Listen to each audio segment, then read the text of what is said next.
안녕하세요. 예수비전 선교기 안희한 목사입니다. 경찰은 검찰의 관리 감독을 받죠. 당연한 겁니다. 경찰이 되는 것도 쉬운 것은 아니겠지만 검찰이 되는 것, 검사가 되는 것은 더 만만치가 않습니다.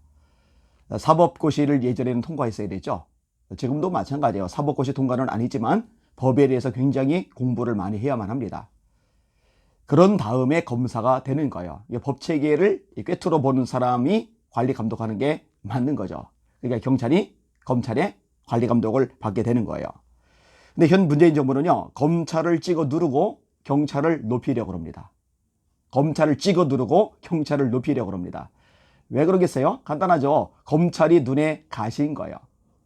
월성원전 비리 수사하고 있잖아요. 정치 권력의 문제점들, 비리 같은 것들 수사하고 있잖아요. 이거를 막으려고 지금 난리가 났어요. 드러나면은 치명적인 타격을 받거든요. 근데 아무리 찍어 누르려고 애를 써도 제대로 안 되니까 고난을 낮추는 수밖에 없는 거죠. 추미애 법무부 장관이 윤석열 검찰총장을 찍어내려고 하다가 오히려 역풍을 맞았죠. 국민 반발 여론이 심각하죠. 문재인 대통령 지지율이 폭락을 했죠. 골치 아플 거예요. 자, 반대로 경찰은요, 말을 참 잘 듣습니다. 광화문 집회 이후에 얼마나 이 경찰들이 앞장서서 일을 많이 합니까? 제가 국회 앞에 시국 연설할 때 얼마나 회방을 많이 쳤는지 몰라요. 제가 얼마 지난 다음에 민노총 멤버들이 모여서 국회 앞에서 시위하는 걸 봤는데 그때 경찰들이 안 막더라고요. 10월 3일 때 9,000명 넘는 경찰들이 동원됐죠. 차벽이 아주 탄탄하게 설치가 되었었죠. 차량들 검문수색했었죠. 얼마나 경찰들이 말을 잘 들어요. 그러니까 경찰은 올려줘야 되는 거죠. 그런데요, 아무리 그래도 그렇지 경찰청장을 장관급으로 하고 검찰총장을 차관급으로 한다. 세상에 제정신이 아닌 거죠. 장관급 경찰청장을 만드는 법안은요, 정청래 민주당 의원이 대표 발의를 했습니다. 그 다음에 13명의 의원이 참가를 했어요. 이유가 뭐냐?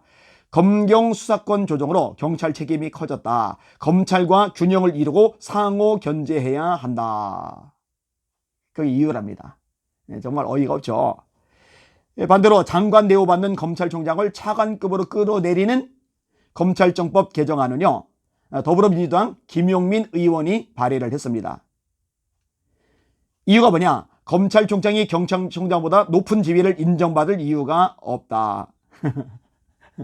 검찰총장이 경찰청장보다 높은 지위를 인정받을 이유가 없다. 그게 단순한 법안 발의 이유예요. 진짜 어처구니가 없죠. 아니 무슨 법을 이런 식으로 만들어요. 법을 만들 때는 그 법을 만들어야 되는 타당할 이유가 명확하게 있어야죠. 국민들에게 어떤 유익이 되는지 이게 명확한 근거들이 있어야죠. 무조건 만드는 거예요.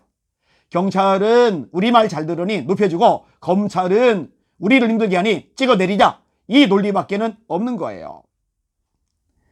현재 17개급 행정기관 중 검찰청을 제외한 경찰청, 국세청 등 모든 16개 청은요, 차관급이랍니다. 혹은 차관급 대우를 받는다는 겁니다.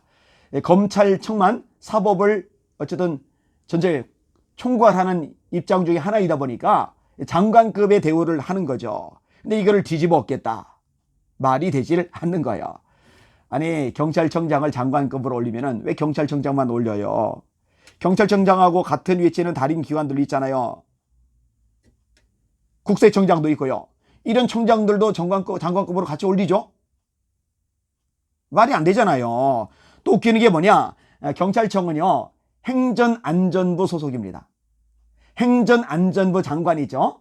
행전안전부 장관의 관리 감독을 받는 게 경찰청이란 말이에요. 근데 경찰청장이 장관이 되면은 행정안전부 장관이 있고 행정안전부 소속인 경찰청 청장도 장관급이 되니까 장관급이 두 개가 되는 거예요.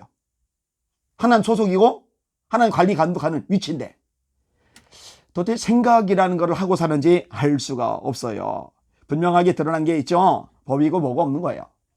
국민들 위하는 거고 뭐고 없는 거예요. 대한민국을 바로 세우고 말고 관심 전혀 없어요. 자기들 편이면 편드는 거예요. 자기들 편이면 높여주는 거예요. 자기들 편이면 지지해주는 거예요. 자기들 편이 아니면 찍어 누르는 거예요. 자기들 편이 아니면 낮추는 거예요. 자기들 편이 아니면 불이익을 주는 거예요. 적폐로 몰아가는 거예요. 굉장히 단순한 논리입니다. 계속 드러나고 있죠. 이런 논리가 더불어민주당, 문재인 정부의 핵심 가치라는 거 계속 보여주고 있잖아요. 교회 얘기를 좀 할게요. 교회는요, 왜 찍어 누르느냐? 교회는 왜 적폐 대상으로 몰아가느냐? 왜 교회는 방역법 이용해서 코로나19 운운하면서 혐오 집단으로 몰아가느냐? 간단합니다. 현 문재인 정부, 이 더불어민주당이 가려고 하는 방향의 걸림돌이 되기 때문에 그래요. 공산주의로 가고 싶은 거죠. 사회주의로 가고 싶은 거죠. 중국의 공산당처럼 영구집권 하고 싶은 거죠. 국민들이 잘 살건 못 살건 관심이 없어요. 나라 엉터리 냈잖아요. 부동산 엉망진창 냈잖아요. 국가 경제가 파탄 직전이잖아요. 자영업자 다 망하잖아요. 상관없어요. 권력만 집으면, 영구집권하면, 그래서 자기들이 평생 지배하고 다스리고 누릴 수만 있으면 나머지 다 박살나도 상관이 없는 거예요. 그런데 공산주의와 교회는 상극이거든요. 공산주의 뿌리는 유물론, 물질에서 정신, 그 외 모든 것이 나온다. 이거는 기독교인들이 절대로 받아들일 수 없거든요. 그럼에도 불구하고 문재인 정부를 지지하는 목사들은 뭐냐? 문재인 정부를 지지하는 교인들은 뭐냐? 예수 믿는다고 보기 어려운 거죠. 그런 목회자들 밑에 있는 교인들 비참하고 불행한 거죠. 처참한 거죠. 분명히 말합니다. 공산주의와 기독교는 절대로 공존할 수 없습니다. 양립할 수 없습니다. 하나는 망해야 돼요. 그러면 예수 믿는 사람이 하나님을 아버지로 섬기는 사람들이 교회가 망하기를 기다리겠어요? 교회가 망하는데 수수방관하겠어요? 그럴 수 없잖아요. 막아야죠. 기도해야죠. 말해야죠. 싸워야죠. 공산화 되는 거 무슨 수를 써서라도 저지시켜야죠. 이렇게 역할을 할까봐 찍어 누른 건데 보니까 끽소리 못하는 사람들이 너무 많아요. 참 안타깝고 속상하죠. 문재인을 편들던, 문재인 정부를 편들던 어떤 사람이 있어요. 제가 아는 사람입니다. 열심히 지지를 하던 사람인데요. 부동산 대책들이 계속 나오면서 경제적으로 엄청난 타격을 봐요. 그러니까 어떻게 되느냐? 이제는 반발하는 거예요. 지지 측에서 이탈을 하는 거예요. 일을 빡빡 가는 거예요. 그게 정상이죠. 여전히 지금도 지지하는 사람이 뭔가 문제가 있는 거죠. 나라 꼴이 안 보입니까? 열심히 알리시고 주변 사람들 눈을 뜨도록 이 방송을 듣는 보는 시청자분들께서 움직여 주시기를 부탁을 드립니다. 저는 이제 이 방송 마치고 김해로 내려갑니다. 부산 CTS 주간 집회인데 김해에 있는 창민교회에서 말씀을 전합니다. 제가 어디 간다 그러면은 주소를 물어본 분들이 많더라고요. 김해시 진영읍 김해대로 464-45 김해시 진영읍 김해대로 464-45 창민교회입니다. 이 방송 들으신 분들 지나가다 한마디라도 하나님 그 교회 가운데 부산 CTS 집회 주간 집회 가운데 성령의 불이 임하게 하여 주시옵소서. 교회가 깨어나게 하여 주시고 성도들이 무장하게 하여 주시고 이 나라를 지키는 파수꾼 역할을 하게 하여 주시옵소서. 한국교회에 대해서 일어나 싸우는 용사들 되게 하여 주시옵소서. 그러면 그 기도 덕분에 더 큰 역사가 일어날 줄 믿습니다.